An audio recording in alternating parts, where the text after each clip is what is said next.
지난번에 이어서 오늘도 좀 경건의 시간과 연관해서 같이 좀 더 말씀을 추가적으로 드리도록 하겠습니다. 어,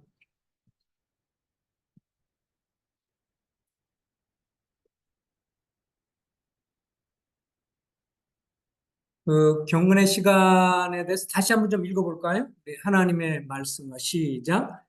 하나님의 말씀과 기도를 통해 하나님과 개인적으로 만나는 시간이다. 네, 경건의 시간은 조용한 시간이다. 영어로는 이제 quiet time 그래서 주님과 함께하는 조용한 시간이라고도 말하는데 경건의 시간을 갖는 것은 하나님의 말씀과 또 기도를 통해 하나님과 개인적으로 만나는 시간이다. 조지 밀러가 했던 말을 다시 한번 또 읽어보겠습니다. 시작. 나는 하나님의 말씀을 읽고 묵상함으로 위로와 격려를 받고 경고와 질책을 받으며 훈계를 받는다. 또한 고백하고 감사하고 참여하고 간구를 통해서 내 속사람은 지속적으로 자라고 내 마음은 기쁘고 평안을 누리게 된다. 그래서 그가 그 브리스톨에 있는 그 애슐리 타운에 있는 고아원 한 3천 명, 그러나 전반적으로 또 다른 곳에도 도시마다 이렇게 세웠기 때문에 전체로 한 10,000명 정도 되는 이 고아를 당시에 너무 가난한 그 고아들이 많이 있어서 그들을 먹이고 그들에게 복음을 전하는 일에 있어서 놀랍게 사람들 다니면서 뭐 후원해 주세요, 뭐 광고하고 이런 것과 상관없이 전혀 그런 이야기를 하지 않고 기도를 통해서 그 많은 아이들을 만여 명 정도의 아이들을 먹이고 또 그들에게 복음을 전할 수 있는 그런 사역을 했던 조지 물러 형제님이십니다.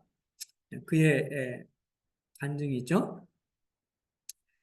아, 이제 우리가 이렇게 좀 그 이번에 좀 더 이렇게 집중적으로 살펴볼 거는 이제 다윗에 관해서 지난번에 잠깐 이렇게 말씀을 좀 드렸는데 지금 이거는 지금 에루살렘에 있는 그 이스라엘 사람이 만든 다윗의 상을 지금 이렇게 사진 찍은 건데요. 아마도 이제 그가 왕으로서 이렇게 이 악기를 다루고 이렇게 하는 모습들을 이제 이렇게 형상화해서 만든 것입니다. 이 다윗이 여러 뭐 약점들도 있고 문제도 있었지만 그러나 우리가 다윗을 생각할 때 어찌 보면 가장 주님과의 경건의 시간을 잘 가졌던 사람, 아마 대표적인 인물이라고 하면 다윗이라고 할 수 있습니다. 그가 그렇게 주님과 관계 속에서 경건의 시간을 충성스럽게 가졌다고 하는 표시가 어디에 나오죠? 어디서 우리가 볼 수 있습니까? 성경에서 시편, 가장 많은 시편을 썼던 다윗이죠. 그래서 시편에 엄청 많이 나와 있는 그것이 어떻게 보면 하나님의 성령의 감동을 받아서 그가 주님 앞에 솔직하게 고백하고 또 주님 앞에 감동이 돼서 썼는데 때로 어떤 면들은 이제 메시아 시편 그래서 자기가 실제적으로 고난과 어려움을 당했지만 그것은 앞으로 예수 그리스도께서 메시아가 오셔서 당할 것을 예언적으로 보여주는 면들도 있고요. 또 자기 개인적인 고통도 어려움들도 주님 앞에 하소연하고 그러면서 주님의 성령의 도우심으로 기록한 내용들이 오늘날 시대를 거슬러서 또 앞으로도 계속해서 시편 읽을 때마다 우리는 정말 그 마음에 감동이 되고 또 주님과의 기도하거나 말씀 볼 수 있는 그런 어떤 자세를 가져오게 하는 그런 면입니다. 이 다윗이 가지고 있는 몇 가지 주님과 개인 경건식을 갖는 것에 이런 어떤 특징이 좀 있어요. 그것은 이제 1차적으로 그는 다윗은 주님과의 친교를 사모했다라고 하는 것을 우리가 성경을 보면서 많이 볼 수 있습니다. 대표적인 것으로 몇 가지를 보면 시편 42편 1절 이렇게 나와 있죠. 시작. 하나님이여 사슴이 시냇물을 찾기에 갈급한 같이 내 영혼이 주를 찾기에 갈급하나이다. 이 다윗이 이 목동이었고 그러면서 이 양떼들을 보살폈잖아요. 뭐 우리가 오늘날 이제 한국에서의 이 목장을 생각하면 뭐 지금 강원도라든지 이런 데 가면 이제 목장들이 있습니다. 거기는 뭐 너무 이렇게 초원이고 산 속에 잘 가꿔져 있는 그런 푸른 그런 목장이지만 이스라엘 지형에 있어서의 목장은 그렇게 훌륭한 이렇게 멋있는 것이 이렇게 많지 않죠. 물론 이제 갈릴리 호수 주변에 그 헤브론산 밑으로 시작을 해서 이제 밑으로 강줄기가 시작이 되는 그러면서 이제 요단강의 초입부터 요단강의 주변에는 좀 이렇게 초록이 있고 특별히 갈릴리 호수 주변에 이제 가장 이 초록과 이런 것들이 있지만 그러나 조금만 벗어나면 이 거기는 이제 사막 지형이 많기 때문에 광야이고 사막이고요. 그래서 이 그곳에 있는 이뭐 사슴이라든지 이런 것이 그냥 뭐 아무데나 가면 물을 마시고 아무데나 가면 그렇게 뜯어먹을 수 있는 그런 풀이 있는 게 아니잖아요. 그걸 찾느라고 때로는 굉장히 많은 거리를 가야 하고요. 그러면서 그 사슴이 정말 물을 갈급한 모습, 목동으로서 이제 양떼를 치고 양떼를 끌고 이제 물 있는 데를 찾아다니고 막 이렇게 되면서 사슴을 가끔씩 발견을 하게 되고 사슴이 물을 찾는 것의 갈급한 모습을 보면서 주님에 대한 사모로 그것을 교훈을 받습니다. 그래서 하나님이여 사슴이 시냇물을 찾기에 갈급한 것처럼 내 영혼이 주를 찾기에 갈급합니다. 이렇게 고백을 하는 것을 보게 됩니다. 또 시편 27편 8절에는 그 주님에 대한 친밀한 교제를 사모하는 것을 이렇게 표현했죠. 시편 27편 8절 읽겠습니다. 시작. 너희는 내 얼굴을 찾으라 하실 때 내가 마음으로 주께 말하되 여호와여 내가 주의 얼굴을 찾으리이다. 주님 편에서 이 다윗에게 그렇게 말을 했어요. 너희는 내 얼굴을 찾아라. 그렇게 말할 때 내 마음으로 주께 말하되 주님 내가 주의 얼굴을 찾습니다. 이렇게 고백을 하는 거죠. 주의 얼굴을 찾는다고 하는 표현도 주님과의 교제, 주님과의 만남, 주님과의 경건의 시간, 주님의 말씀을 읽고 묵상하고 그래서 교훈해 주신 것을 내가 기도를 통해서 주님 앞에 드려서 교제라고 하는 것은 일방적인 게 아니잖아요. 그죠? 주고받는 게 교제예요. 그래서 주님의 말씀을 읽고 묵상하면서 그분의 하시는 것을 듣고 기도를 통해서 그분께 드리고 그래서 주고받는 그것이 교제가 되는 거죠. 그런 친밀한 교제, 이것을 사모한 것을 보게 됩니다. 시편 63편 1절에도 내가 간절히 주를 찾되 물이 없어 마르고 황폐한 땅에서 내 영혼의 주를 갈망하며 내 육체가 주를 앙모하나이다. 그래서 뭐 저는 사실은 뭐 아직 그 예루살렘을 가본지 못했는데 가신 분들이 그 순례 그 뭐예요 그 성지 순례한 분들이 하게 되면 그 과정을 한 번씩 꼭 겪는다고 하더라고요. 그리고 한 번씩 그렇게 한대요. 그게 뭐냐면 이 광야 체험하기 그렇게 한답니다. 처음에는 광야 체험하기에서 이렇게 뭐 기껏해야 이제 뭐 한나절 뭐 이렇게 몇 시간 정도 걷는 건데 처음에는 막 이것저것 많이 챙긴대요. 근데 조금만 걸으면 이제 햇빛이 쨍쨍 찌고 그러니까 이렇게 웬만한 거 다 버린대. 다 버리고 왜냐하면 그 너무 힘들으니까 뭐 들고 메고 다니는 거 이런 거 싫어가지고 그래서 이제 지혜롭게 아예 가이드 사람들이 뭐라고 하냐면 나중에 많이 챙겨가면요 가면서 다 힘들어서 버리고 그러면 쓰레기 되니까 제발 좀 줄여서 조금만 가져가세요. 마실 물 정도 약간 허기지면 먹을 그것만 챙기시고 가급적 제발 옷도 그렇고 뭐 들고 가는 거 제발 하지 말라고 미리 당부를 한답니다. 그래도 그 열심히 있는 분들은 또 열심히 챙긴대요. 근데 가다 힘드니까 슬쩍슬쩍 다 버리고 나중에는 정말 가볍게 간다는 거예요. 이 물이 없고 그러면 이건 정말 힘든 거잖아요. 짐승도 그렇고 사람도 그렇고.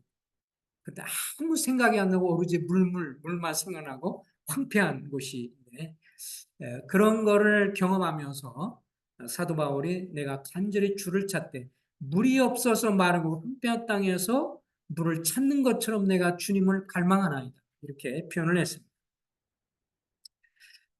이 믿음의 사람들, 경건한 분들을 보면 삶 속에서 주님이 물질을 공급하시고 삶을 인도하시고 뭐 또 가정, 뭐 집이라든 이런 거에 있어서 경건함들이 그런 면들을 이렇게 쉽게 쉽게 사도 바울처럼 가난에도 처할 줄 알고 부유한 곳에도 처할 줄 알아서 그런 면에 있어서는 주님 앞에 만족하는 것을 잘 하고 또 그렇게 주님 앞에 쉽게 쉽게 주님의 주권 인정하면서 만족하는데 이 경건한 분들의 가장 큰 특징은 주님을 향한 추구에 있어서는 쉽게 만족하지 않는다.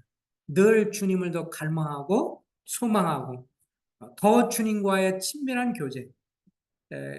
그래서 믿음의 사람들 그런 거를 읽으면서 제가 영적으로 구원받은 지 얼마 안 되고 나서 그 한 분의 그 신앙의 그 간증을 읽었어요.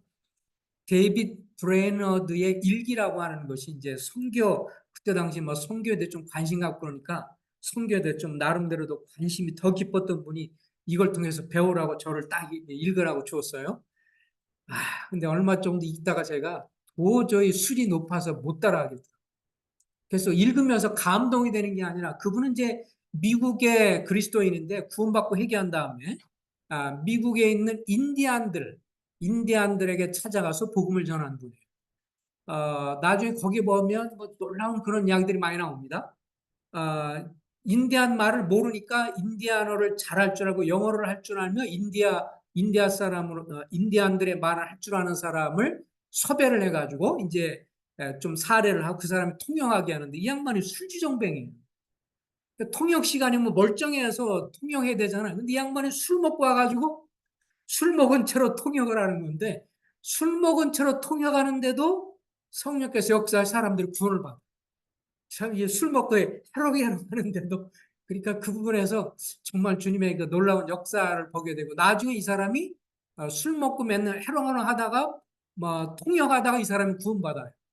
그러고 나서 이 사람 변화되기도 하고, 이런 면들이 있는데, 근데 이분이 이제 이렇게, 그때 제가 구원받은 지 몇 년 안 돼서 읽으면서 너무 수준 높다고 느끼는 거는, 이분이 주님과 교제하려고요. 산에 들어가요, 기도하고. 그러면서 뭐라고 기록하냐면, 주님 앞에 내가 오늘 일기 몇 월 며칠, 뭐, 1800 몇 년 이렇게 일기 썼는데, 오늘 산속에 들어가서 주님 앞에 주의 은혜를 구하고 사람들이 구원받기를 위해서 밤새도록 기도하다. 한 줄이에요. 딱 그렇게 끝나요. 밤새도록 기도하다.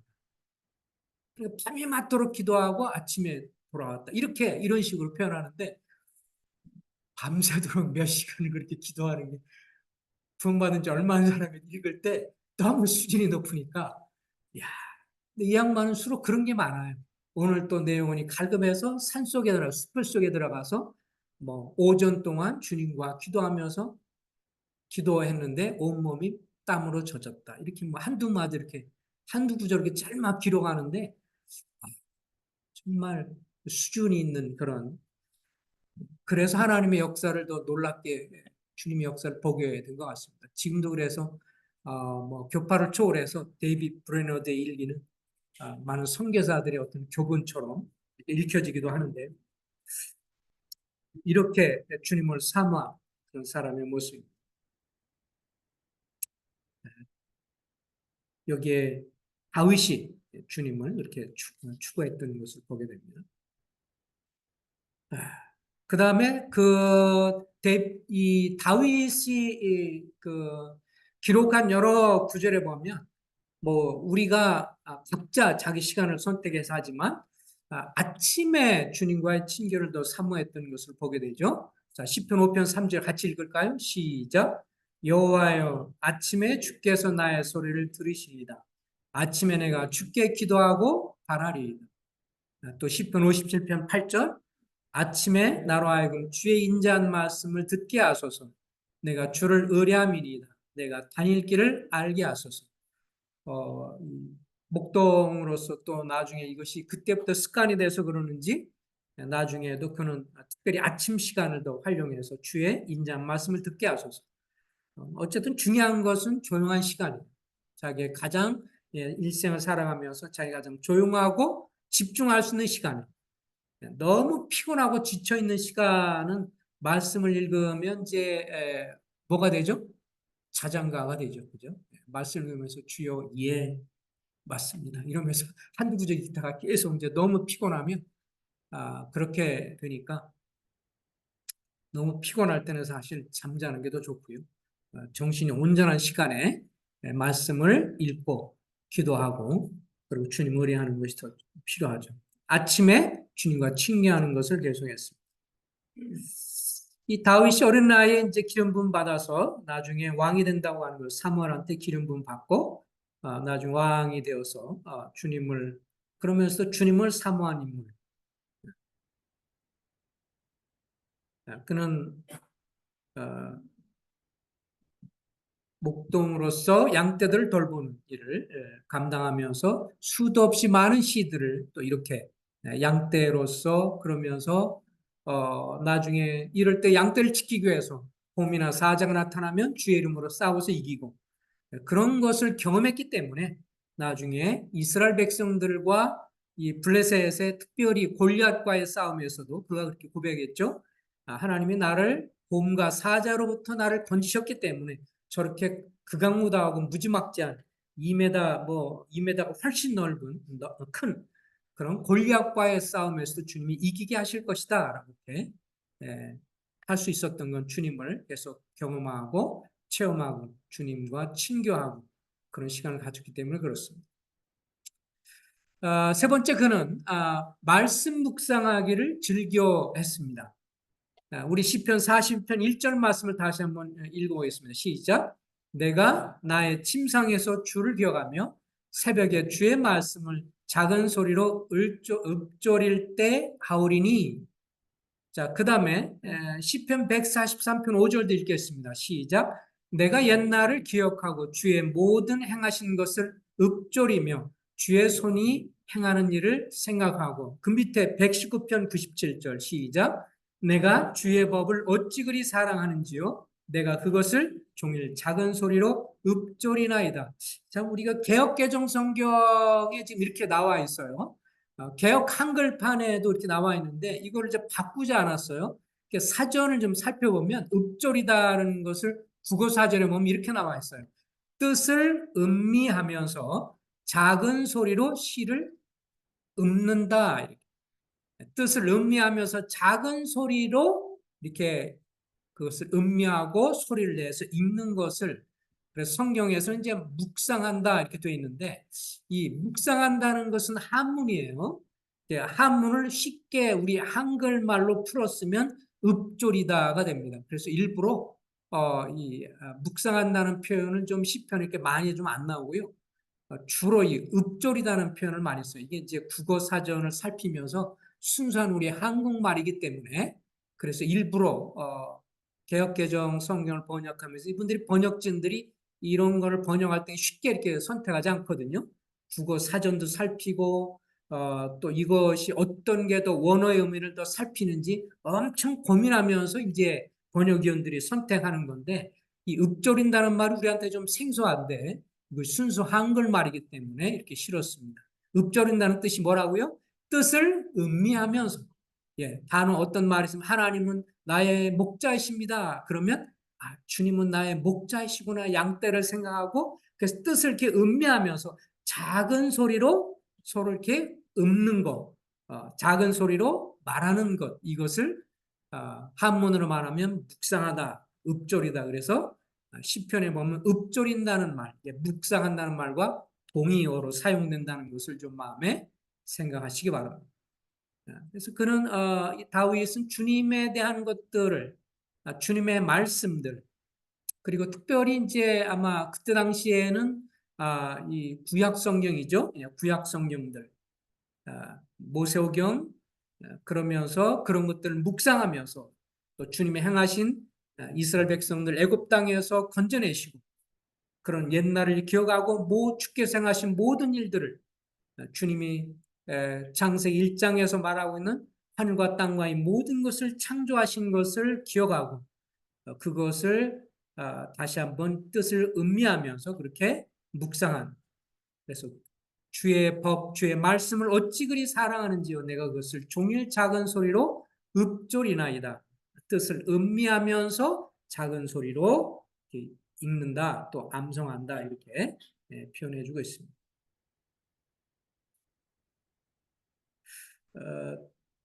다윗이 나중에 어느 정도 이제 두각을 드러나면서 특별히 골리앗과의 싸움을 싸운 이후로 승리한 다음에 돌아올 때 사람들이 이렇게 말했죠. 아, 그 다윗이 죽인 자는 만만이고 사울이 죽은 자는 천천히다 이렇게 말을 하면서 그때부터 성경에 보면 사울이 그를 눈여겨 보았다 이렇게 표현해주고 있어요.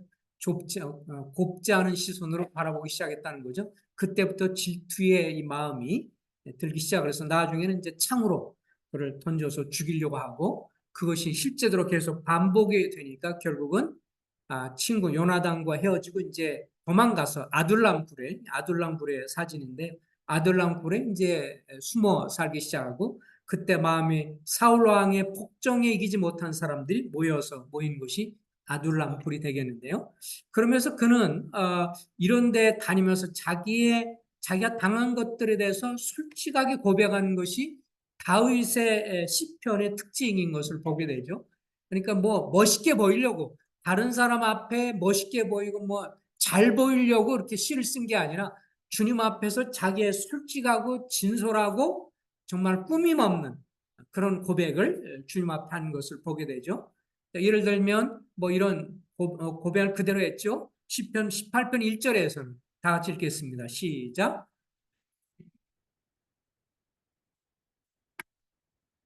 예, 이렇게 주님을 사랑합니다라고 고백을 하는 거예요. 어떤 자매님이 그렇게 말씀하더라고요. 자기가 주님과 기도하고 그러다 주님 사랑해요 이렇게 표현한다고. 그런 거 해보십니까? 쑥스러워서 못하지 마시고 주님께 그런 마음이든 주님을 사랑합니다라고 표현하시기 바랍니다. 주님도 그런 사랑 표현, 원망과 뭐 주님 앞에 불편하고 이런 거 털거리고 원망하고 이런 것도 우리가 하는 판에 주님에 대한 사랑한다는 고백을 할 때 주님 얼마나 기뻐하시겠어요.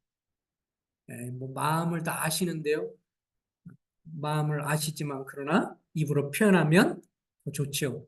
다윗의 글들을 이렇게 기록한 이유가 뭐예요? 주님이 이런 것을 기뻐하셨다는 거죠. 나의 힘이 되신 주님이시여. 여호와라는 말은 주님이라는 거니까 나의 힘이 되신 주님이여 내가 주님을 사랑합니다. 또 시편 22편 1절에 보면 자기가 고통스러울 때 이렇게 썼어요. 시작. 내 하나님이여 어찌 나를 버리셨나이까? 어찌 나를 멀리하여 돕지 아니하시며 내 신음소리를 듣지 않습니까? 자기가 기도하고 주님 앞에 살려달라고 특별히 긴 세월 동안 몇 년간에 걸쳐서 사울 왕이 나중에 사람들 몇천 명을 데리고 왔어요? 지난번에 살펴봤지만 3천 명. 3천 명의 무장한 군인들을 이끌고 다윗을 계속 쫓아다니면서 죽이려고 했어요. 그러니까 주님 앞에 살려달라고 계속 그러면서 마음이 편하게 좀 잘 수 있게 해달라고. 그리고 주님 저들을 나를 쫓아다니네요. 주님이 좀 그럼 또 심판도 좀 해주세요. 라고 솔직하게 고백도 하고 내 신음소리를 왜 안 들으십니까? 이렇게 솔직하게 고백을 하고요. 또 시편 35편 4절을 보면 이렇게 기도도 했습니다. 시작. 내 생명을 찾는 자들이 부끄러워 수치를 당하게 하소서. 자기를 계속해서 쫓아다니면서 죽이려고 하는 특별히 사울 왕 그리고 신복들 그리고 군인들을 생각하면서 내 생명을 찾는 자들이 부끄러워서 수치를 당하게 해주십시오. 그리고 어떤 때는 자기 잘못했을 때 특별히 밧세바로 인한 밧세바를 범하면서 죄를 짓고 그의 남편 우리아를 살인한 죄가 있었을 때 그가 고백하면서 시편 51편 2절에서 12절 이렇게 표현했죠. 시작. 물은 나는 내 죄가를 아오니 내 죄가 항상 내 앞에 있는 주의 구원의 즐거움을 내게 흡겨 주시고 자원하는 심령을 주사 나를 붙드소서. 그때 이제 통회하면서 이런 고백도 했습니다. 내가 내 죄과를 압니다. 그리고 주님의 구원의 즐거움을 내게 회복시켜 주십시오. 또 이것으로 인해서 그는 큰 대가를 지불했고 아들들이 반역을 하게 되고 이런 고통과 괴로움을 당하게 됐던 것을 우리는 잘 알고 있습니다. 어쨌든 그는 주님 앞에 솔직하게 기도했어요. 주님은 우리가 주님 앞에 나왔을 때 사람한테는 만약에 우리를 어렵게 하고 힘든 사람 그 사람을 향해서 막 진짜 저주의 말을 하고 이런 거는 정말 문제가 되지만 주님 앞에서는 정말 너무 마음이 안 좋고 힘들면 그를 향한 안 좋은 말도 주님께는 할 수가 있죠. 다윗이 그렇게 했으니까. 주님 저를 심판해 주십시오. 주님 저를 이렇게 해 주십시오. 그러나 가서 그 사람을 심판해서는 안 됩니다. 어렵게 하는 사람은. 그러나 주님 앞에 그 사람을 위해서 기도할 수 있고 주님께 마음을 호소할 수 있고 괴로움과 고통을 예, 고백할 수 있고 또 힘들면 힘들다고 어떤 때는 너무 고통스러움 심지어 제가 자살할 마음이 생겨요 라고 주님 앞에 기도할 수 있어요. 그럴 마음이 정말 들면 눈물을 흘리면서 주님 제가 정말 힘들어서 자살하고 싶어요. 너무 고통스러워요. 예, 이런 기도를 주님 앞에 하는 걸 주님이 기뻐하십니다. 혼자 막 그런 생각만 하고 괴로워하고 막 그렇게 진짜 자살하려고 어떤 시도와 이런 걸 하지 마시고 주님 앞에 쏟아놓으면서 고통스럽고 괴로우면 고통스러운 걸 주님 앞에 기도할 때 주님의 사랑을 받고 주님이 또 기도로 응답하시는 것을 경험할 수가 있죠. 그런 애가 그걸 갖고 고민하고 갈등하면서 이거는 그 내가 근심 걱정 괴로움 혼자서 막 원망하고 이렇게 하는 건 주님께 기도 들리는 게 아니에요. 주님 앞에 기도하면서 주님께 아뢰는 게 진짜 기도지. 그냥 혼자만 생각하면서 계속 마음에 안 좋은 것을 갖고 있는 거하고 주님 앞에 기도로 아뢰는 거하고는 큰 차이가 있습니다. 시편 그 빌립보 4장 6, 7절에 나온 것처럼 아무것도 염려하지 말고 오직 모든 일에 기도와 간구로 너희 구할 것을 감사함으로 하나님께 아뢰라. 그러면 모든 지각에 뛰어나신 하나님의 평강이 먼저 우리의 마음과 생각을 지키시고 나중에 그것을 주님의 때에 기도도 응답을 하시잖아요.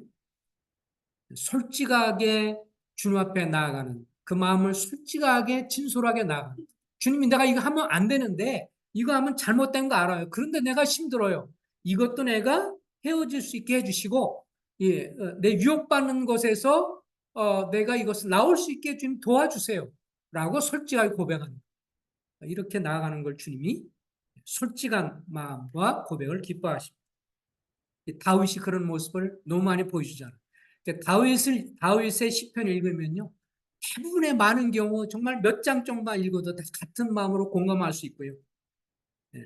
힘들 때 읽으면 더더욱 그렇고요. 군 생활하면서 아주 힘들 때 화장실에 읽는 시처럼 좋은 게 또 없잖아요. 그죠? 화장실에서 눈물이 나면서 읽기도 하고요. 예.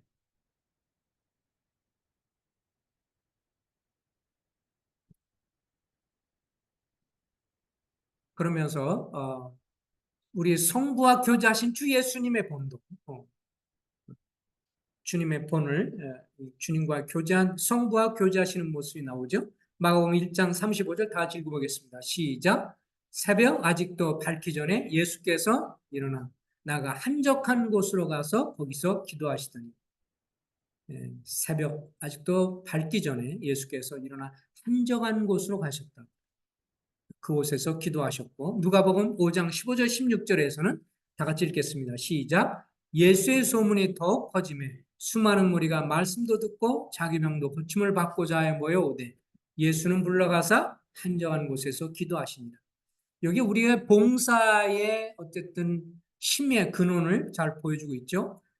예수님에 대한 소문이 막 퍼지니까 수많은 무리들이 말씀을 들으러도 오고 또 각기 자기 갖고 있는 병들을 또 뭐 친척, 가족들, 사람들 데리고 와서 병자를 데려와서 고침을 받고자 너무 많이 몰려오는데 그런 가운데서도 주님은 그것만 하지 않으시고 때로 조용히 한적한 곳에 물러가셔서 성부 하나님을 의뢰하고 그분께 마음을 쏟는 기도를 하면서 그 계속해서 공생의 사역, 공적인 사역을 할 수 있었던 것은 성부 하나님을 의지하고 그분께 기도하고 그분이 주시는 힘과 능력을 얻음으로 그 일을 감당했던 것을 보게 되어지죠.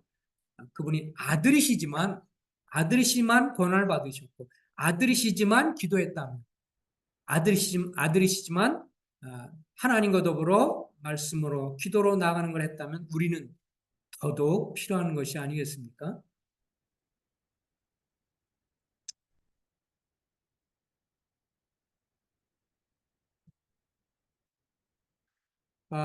그 경건의 시간을 갖는 것에 대해서 지난번도 이렇게 얘기했지만 성경 구절을 선택해서 한 10구절에서 15구절 정도 이왕이면 꾸준히 어떤 책을 선택해서 나가면 좋지요. 어, 예를 들면 요새 우리가 마태복음 같이 읽으면 마태복음을 하는 것도 좋을 것 같고요. 또 그 이전부터 하고 있었으면 또 다른 걸 하셔도 좋습니다. 그러면서 주님 앞에 양식을 주도록 기도하고, 그러면서 하나님 어떤 분인가를 간단하게 이렇게 정리를 해보고요. 하나님 어떤 분이신가? 거기에 성도 하나님에 관해서 어떻게 아버지 하나님에 대해 소개가 되고 있고, 그분이 무슨 일을 하시고 어떤 것을 하셨는지, 아니면 성자 예수님이 어떤 일을 하신 것에 관한 것이든, 그 다음에 성령께서 하신 것을 있다면 그런 것을 이렇게 적어보는 겁니다. 그러면서 특별히 성부, 성자, 성령 이분들이 행하신 것 가운데 교훈이 되고 마음에 본문을 통해서 교훈이 되는 것에 대해서 순종해야 할 교훈이 있으면 그것을 순종하고, 버려야 할 죄가 있다면 버리고, 또 붙잡아야 할 약속이 있다면 그것을 붙잡고 그것을 적용을 하는 것. 이것이 개인적으로 경건의 시간을 갖는 기본적으로 간단한 방법입니다. 이 경건의 시간에 대한 것도 지난번 얘기했기 때문에 제가 생각할 때 그냥 성도님들의 도움을 주기 위해서 제가 했던 것 중에서 일부러 좀 이렇게 어떻게 하면 좀 더 성도님들이 이것을 인식할 수 있을까를 생각하면서 제가 했던 거를 좀 이렇게 두 편 정도 있는데요. 한번 잠깐 소개를 좀 해보겠습니다. 이건 이제 고린도서 1장을 했었을 때인데요. 1장 3절에 찬송하라 해도 그는 우리 주 예수 그리스도의 하나님이요 자비의 하나님이요 아버지시요 모든 위로의 하나님이시며 우리의 모든 환난 중에서 우리를 위로하사 우리로 하여금 하나님께 받은 위로로서 모든 환난 중에 있는 자들을 능히 위로하게 하시는 이시로다. 그리스도의 고난이 우리에게 넘친 것 같이 우리가 받는 위로도 그리스도로 말미암아 넘치는도다. 이게 날짜가 2022년이에요. 22년도 1월 달쯤에 제가 했던 건데요. 하나님 어떤 분인가? 고난받는 자들에게 자비와 위로의 하나님이시다. 사도 바울은 복음을 전하며 숱한 환난을 당했고, 특별히 8절에 보면 소아시아에서 당한 환난을 너희가 모르기를 원치 않노니 너무 힘들어서 살 소망까지 끊어졌다 이렇게 나와 있어요. 소아시아 당한 엄청난 고난은 그에게 심지어 살 소망까지 접게 만들 정도였다. 그가 또 환난 중에서 그는 하나님의 위로를 경험했고, 그런 하나님께 받은 위로로서 고난 중에 있는 다른 성도들을 위로하게 되었다. 고난을 당할 때 주님을 의지하지 않으므로 그는 부활의 하나님의 능력을 경험하였다. 극한 환난 중에서도 하나님은 그에게 소망을 주고 자비와 위로를 베푸셨다. 그날 읽으면, 그날 제가 기록한 거에서 본문이 주는 교훈은, 주님을 섬기는 성도들은 세상에 크든 작든 고난을 당하게 된다. 하지만 주님은 고난당하는 성도들을 결코 방치하지 않으신다. 사도 바울에게 그랬듯이 고난과 환난을 당할 때 주님은 내가 자신의 지혜와 능력을 의지하지 않고 주님만 철저히 의지하기를 원하신다. 하나님의 섭리 안에서 고난이 크면 클수록 그것을 견딜 수 있는 더 풍성한 위로를 경험하게 해주신다. 사도 바울의 경우처럼 고난 중에 위로를 경험하게 하신 이유는 나로 고난받는 다른 성도를 위로하는 복의 통로로 삼기 위함이라고 믿는다. 오늘의 적용, 땡땡 교회를 숨기면서 땡땡땡 분에게 계속되는 압박으로 무엇이 힘들지만 성도를 통해 위로를 주셔서 감사합니다. 이걸 보면 그때 생각이 또 나요. 그래서 좀 이름을 제가 땡땡땡을 했습니다. 주님을 섬기며 고난당하는 것이 자연스러운 것임을 알고 낙심치 않고 충성되이 섬기게 하소서. 아울러 함께 고난당하는 땡땡 교회 성도님들에게 주님의 특별한 자비 위로를 베풀어 주소서. 이 구절 그날 경건의 시간을 가지면서 이 구절을 붙들고 이런 식으로 기도하는 시간을 가졌습니다. 그때는 어두움의 시간이었습니다. 그렇지만 이제 기쁨의 그것도 있죠. 그래서 최근에 한 것 중에서 사도행전을 좀 이렇게 하고 있는데요. 지난달 4월 달에 했던 것 중에서 이 사도행전 4장에 보면 이제 사도 베드로와 그리고 이제 요한이 말씀을 전하고 주님의 복음을 막 전하니까 이 대제사장들과 이런 종교 지도자들이 막 위협을 해요. 불러다 놓고 너 예수님 이름으로 이렇게 하는 거 내가 심판하겠다. 막 이런 위협을 하고 막 이렇게 해요. 이제 그런 장면인데 거기에 보니까 이제 이 말씀에 4장 4장이 이제 길어서 좀 나눠서 이렇게 좀 했습니다. 하나님 어떤 분인가? 성부, 성자, 성령 보니까 여기에 이렇게 성부, 성자, 성령 역할이 다 나와 있더라고요. 어느 부분에서는 성부 하나님만 나오고 어떤 때는 성자가 안 나온 경우도 있고 어떤 때는 성령도 안 나올 때가 있고 그러지만 여기에는 다 성부, 성자, 성령이 있어서 한번 정리해 봤습니다. 성부 하나님은 이 사도들이 이제 기도를 하게 되면서 대주제요 천지와 바다와 만물을 지으신 창조주 하나님이시여 이렇게 기도를 해요. 그래서 성부 하나님이 대주관자이시고 천지와 바다와 만물을 지으신 창조주 하나님이시다. 25절, 27절에 보면 성부는 성자 예수가 오셔서 받을 적대감을 미리 예언했어요. 그래서 예수님이 오셔서 메시아가 와서 고난받을 것을 또 그들이 적대감을 보일 것을 미리 예언한 말씀이 25절, 27절. 이것은 시편 2편에서 내용을 그대로 인용한 것이라고 성경에 나와 있습니다. 성자 예수님에 관해서 이렇게 말해요. 예수님에 대해서 성부 하나님이 기름 부은 거룩한 종이시고 성부의 뜻에 순종한 분이시다 이렇게 표현해 주고 있고요. 성령 하나님도 나와요. 사도들이 주의 복음을 전하며 받는 위협을 보살펴주고 담대히 하나님의 말씀을 전하게 해달라고 기도하자 그곳에 있었던 모든 사도들이 성령이 충만해서 그렇게 말씀을 담대히 전하게 됐다고 31절에 기록을 하고 있습니다.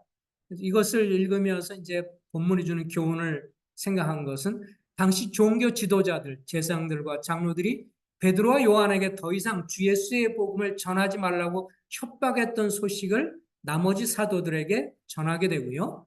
그렇지만 그들은 그렇게 위협을 하고 막 그런 것에 대해서 위축되지 않고 오히려 담대히 복음을 전하게 해달라고 하나님께 간절히 기도했고 그 결과 그들은 성령님으로 충만하게 되었다. 성령님의 충만한 다스림을 받게 되었다. 그래서 그날 적용은 당시에 그랬듯이 주의 복음을 전할 때 항상 사단의 방해와 유혹이 있음을 기억하겠습니다. 베드로일 때도 막 위협하고 막 방해하고 막 그랬잖아요. 또 다른 면은 또 유혹도 있을 수 있고 그러나 사람들의 눈치를 보지 않고 담대하게 하나님 말씀과 복음을 전하기를 원합니다. 하나님께 간절히 기도하오니 성령께서 온전히 다스려서 사용해 주십시오. 이렇게 주님 앞에 담대히 복음을 전하게 해달라고 또 말씀을 전하게 해달라고 기도를 했습니다. 이거는 뭐 그냥 저희가 한 적이니까 사람마다 다를 수 있어요. 또 어떻게 보면 내가 이게 정교하게 정리된 스타일로 제가 쓴 거기 때문에 뭐 이렇게 하지 않고 간단하게 쓸 수도 있습니다. 그냥 샘플로 보여준 것 뿐이에요. 그냥 뭐 하나님 어떤 분인가 이렇게 했을 때 하나님 만물을 창조하시는 하나님 그리고 예수님 오셔서 고난받을 걸 예언한 하나님 성자 예수님 그분은 뭐 성부의 뜻을 행하신 주님 뭐 이렇게 간단하게 본문이 주는 교훈 이렇게 했을 때 여기에 사도들이 많이 위협을 했지만 위협에 굴복하지 않고 주님을 의뢰했다. 그걸 보면서 또 다른 그 옆에 구절을 보면 막 위협할 때 이런 말을 하거든요. 베드로와 요한이 하나님 앞에서 너의 말을 듣는 것이 하나님 앞에서 사람 말을 듣는 것이 하나님 말씀을 듣는 것보다 옳은지 너희가 결정해라. 이렇게 말을 해요. 그러면서 우리는 보고 들은 것을 전하지 않을 수가 없다. 이러면서 사람들 말보다 하나님 말씀을 듣겠다. 이런 식으로 말을 하는데 뭐 그런 간단한 그런 내용들을 보면서 주님 앞에 내 자신을 보고 어쨌든 복음 전할 때 담대함이 없고 때로는 우리가 위축될 수 있는데 이렇게 기도할 때 성령께서 도와주셨다는 그걸 의지하고 우리가 주님을 의지하는 것이 필요하다. 이런 교훈을 받을 수 있는 거기 때문에 그냥 자꾸 하라고 말하면서 형제님은 하세요. 저는 합니다. 그래서 하는 것 중에 샘플로 힘들었던 때 했던 거 하고 또 지금은 이렇게 좀 우리가 마음대로 복음 전할 수 있는 이런 상황, 마음대로 교제할 수 있는 상황 속에서 이렇게 하고 있다는 걸 좀 보여드리는 것입니다. 그래서 이렇게 세 가지 하나님 어떤 분인가 짤막하게 한두 줄로 써도 좋아요. 주님 본문이 주는 교훈 한두 줄로 정리해도 좋고요. 적용 어떤 형제는 이제 과거 이런 말 들었어요. 기쁨으로 주님을 찬송하고 시편을 아마 묵상했던 것 같아요. 시편을 하면서 내가 기쁨으로 찬송을 드리다. 그 형제가 오늘은 주님이 주신 걸 생각하면서 기쁨으로 탄성을 지르고 뭐 기쁨의 소리를 지르겠습니다. 그러니까 이 형제가 그렇게 하긴 좀 뭐하니까 어떤 사람은 기분 좀 호루라기가 있었나 봐요. 호루라기를 불겠습니다. 그날 자기가 말씀으로 은혜가 됐을 때 호루라기를 삑삑 불었대요. 어떤 형제는 박수를 쳤다는 박수를 쳤다. 이 표현을 보면서 이제 이렇게 뭐 각자 적용할 때 이제 자기가 가능하게 이렇게 적용을 해 본 거죠. 음, 어쨌든 이렇게 자기가 그날 말씀 읽으면서 오늘 나에게 양식을 주세요. 일주일에 계속해서 하면 좋지만 그러지 못할지라도 일주일 중에서 이렇게 매일 못할지라도 최소한 한 번도 좋고 두 번도 좋고 세 번도 좋고 정말 그 적어도 한 세네 번 정도는 일주일에 할 수 있다면 정말 성공적이라고 생각합니다. 그러면 이제 개인적으로 이런 걸 통해서 말씀을 취하고 섭취하는 걸 배우게 되고요. 또 그런 것을 갖고 서로 나누고 또 그럴 때 양식이 되고 이제 마무리를 하겠습니다.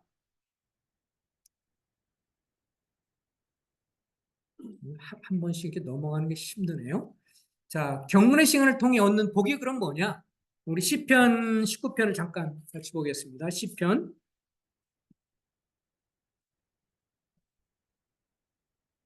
19편 7절부터 11절에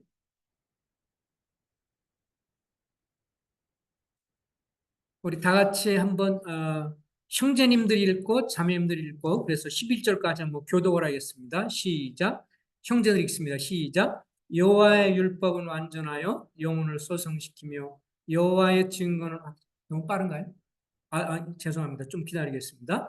시편 19편 구약성경 816쪽 자, 19편 7절부터 형제님들 읽습니다. 시작.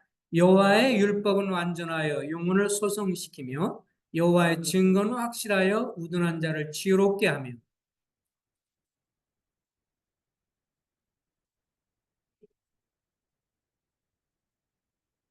여호와를 경외하는 도는 정결하여 영혼까지 이르고 여호와의 법도 진실하여 다 의로우니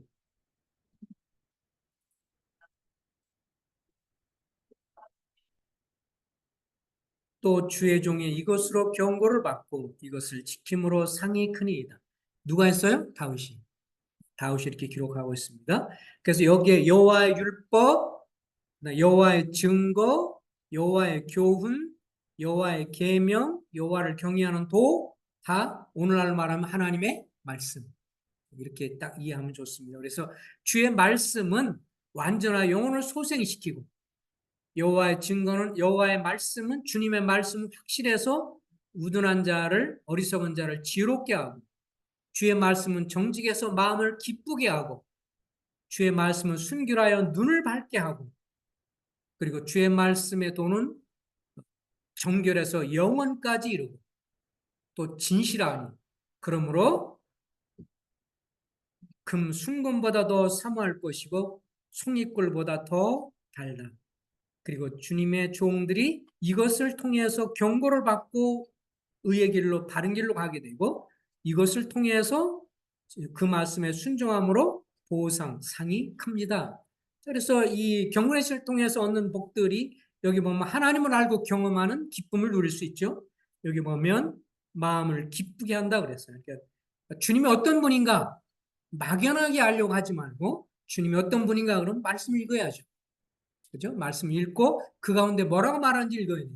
뭐 어떤 사람이 애인으로 사귀고 있는데 사귐을 가졌는데 그 양반이 편지를 보냈으면 그 편지를 읽고 또 읽고 또 읽어야 그 마음을 알고 있잖아요. 그죠? 근데 편지 내용을 덮어놓고 나를 그분이 사랑하나 사랑하지 않나. 뭐 이렇게 해가지고 나뭇잎사귀 띄워서 하나 띄면 사랑한다. 띄고 사랑 안 한다. 사랑한다. 사랑한다. 이렇게 해서 마지막 나무 갖고 확인하는 것보다 그분의 편지를 읽음으로 나를 향한 마음의 어떠함을 알고 있는 것처럼 주님을 알려면 말씀을 읽어야죠. 묵상하고 읽어야 돼요. 후탁교인이 제발 되지 맙시다. 후탁교인이 뭐예요? 성경을 여기다 딱 놓고 일주일 동안 두니까 뭐예요? 먼지가 앉아서 털어서 가져온 걸 후탁교인이라고 합니다. 우리 교회 성도님들은 절대로 후딱 교인이 없기를 바랍니다. 그죠? 어쩌다 놓고 나서 먼지 털어서 들고 나서 건드려오는 후딱 교인이 되지 말고 너무 자주 친근히 머리맡에 두어서 언제나 수시로 읽는 하나님을 알고 경험함으로 기쁨을 누릴 수 있습니다. 그리고 두 번째는 말씀을 통해 삶의 지혜와 능력을 얻죠. 여기 주님 뭐라 그랬어요? 우둔한 자로 지혜롭게 한다. 통찰력이 있어요. 삶의 통찰력이 있어요. 어떻게 될지 또 말씀을 통해 힘을 얻으니까 삶에 힘을 얻고 능력을 얻고요. 그리고 말씀을 잘 순종한 사람에게는 뭐가 있어요? 보상이 있다고 그랬어요. 상이 크다고 그랬어요. 그리고 받은 말씀을 서로 나눔으로 교제가 풍성해져요. 그래서 우리가 개인적으로 주간 중에 읽었던 말씀들, 개인적으로 경건의 시간을 가졌던 말씀들을 가지고 서로 교제하기 시작하면 그렇잖아요. 뭐 시장에 갔을 때 값이 얼마고 뭐가 어떠고 이런 얘기 많이 하는 거 조금씩 시작할 때는 하지만 그러나 제일 좋은 거는 자기가 주간 중에 보았던 말씀들을 서로 나누기 시작하면 이게 말씀을 갖고 서로 나누면요. 다시 나누는 사람도 힘이 되고 듣는 사람도 힘이 돼요. 근데 그냥 다른 일반적인 이야기는요. 들으면 괜찮은데 별로 남는 게 없어요. 근데 말씀은요. 하나님 말씀의 진리는 누가 서로 나누면 서로 모여서 형제들끼리 나누고 자매들끼리 나누고 또 기회되는 대로서 청년분끼리 서로 나누고 이런 것들을 서로 내가 말씀 읽어서 여기서 이 말씀을 통해서 좋았어요. 격려가 됐어요. 나한테 교훈이 됐어요. 이런 것들을 서로 나누면요. 그거는 그분에게만 주는 교훈이 아니라 이걸 나누게 되면 누구한테 도움이 돼요? 주변에 있는 사람들에게 그대로 도움이 됩니다. 자기한테만 양식되는 게 아니라 그 양식을 서로 나누게 되면 다른 사람한테 양식이 돼요. 왜냐하면 그 진리는 읽은 사람에게만 진리가 아니라 우리 모든 성도에게 진리가 되니까. 그래서 우리가 받은 말씀, 읽으면서 감동이 됐던 말씀들 이런 걸 갖고 나눌 때 교제가 더 풍성해지고 우리가 서로 영적으로 좋아지고 또 굉장히 영적인 유익이 있습니다. 안 그러고 우리가 모여서 어떤 사람을 헌단하기 시작하면 교회는 망하는 거잖아요. 그죠? 누구는 어쩌고 뒤에서 함담하고 뒷담화하기 시작하면 교회는 정말 육신적인 것이 자꾸 드러나게 되는 것이니까. 아무리 나눠도 문제가 되지 않는 것은 주의 말씀에 대해서 자기를 비춰보고 그 교훈받은 걸 서로 나누는 것이 이거는 교회를 풍성하게 하고 교회를 충만하게 하고 그리고 우리로 하여금 육신적인 어떤 소문을 줄이고 그러면서 우리로 하여금 더 마음에 솔직한 것들을 나누면서 주님 앞에 세워져가는 귀한 것이 되기 때문에 이것들을 계속해서 우리가 왕권 상속자를 지금 배우면서 왕권 상속자의 가장 큰 특징이 뭐라고요? 그 성경에서 신명기서에 보면 왕이 할 것 첫 번째가 뭐라고요? 말씀을 가까이 두어서 늘 그 말씀을 읽고 묵상하라고 말씀해 준 첫 번째가 가장 중요한 것이 바로 말씀 묵상이 왕권 상속자로 이스라엘 백성들이 왕이 될 사람은 반드시 이것을 해야 된다라고 할 때 첫 번째가 바로 이것이었어요.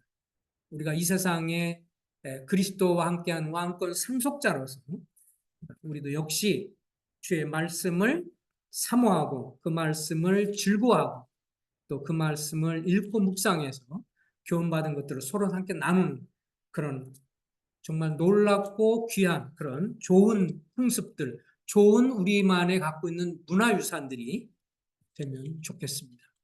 그래서 우리가 앞으로 계속해서 이런 부분들이 나중에라도 계획이 되면 좀 더 이제 전책을 할 수 없지만 소그룹을 해서 모일 때 같이 본문을 읽고 나눠서 그거 갖고 서로 나눌 이런 것들 청년들도 형제들도 자매도 이렇게 자꾸 한다면 처음에 좀 어색하지만 하다 보면 이것들이 우리에게 더 복이 되리라고 믿습니다. 기도하겠습니다. 자비하신 주님, 우리가 참 이 다윗의 놀라운 경건과 그가 주님과의 친교의 이런 놀라운 고백을 우리가 시편을 통해서 읽지만 주님 앞에 솔직하게 그만큼 다윗만큼 우리가 정말 주님과의 교제를 사모하지 못하고 또 그 말씀을 그렇게 사모하지 못했던 것을 자백을 드립니다. 주님 뿔송이보다 달다고 말했고 그리고 그 어떤 것보다 사슴이 시냇물을 사모하는 것보다 더 강렬하게 주님과의 교제를 사모했던 다윗을 생각해 볼 때 주님, 저희들은 그러지 못하는 것을 솔직하게 고백을 드립니다. 때로 우리는 실제로 유튜브를 보거나 또 뉴스 기사를 읽거나 여러 인터넷을 통해서 다른 것을 보는데 시간 가는 줄 모를 때도 많이 있었던 것을 고백합니다. 주님, 저희를 불쌍히 여기시고 긍휼히 여겨 주셔서 하나님의 말씀의 맛을 볼 수 있게 해 주시옵소서. 우리 눈을 열어 주셔서 우리가 말씀을 읽을 때 그 말씀을 통해서 묵상할 때 하나님의 생명력 있고 힘이 있고 나의 생애를 붙들어주는 그런 말씀들을 우리가 받을 수 있게 해주시고, 그래서 그것으로 삶의 통찰력을 얻고 힘을 얻고 능력을 얻어서 서로 나누는 저희가 될 수 있도록, 그리함으로 서로 풍성해지는 교회가 될 수 있도록 주여 축복해 주시옵소서. 예수 그리스도 이름으로 당하며 기도했습니다. 아멘.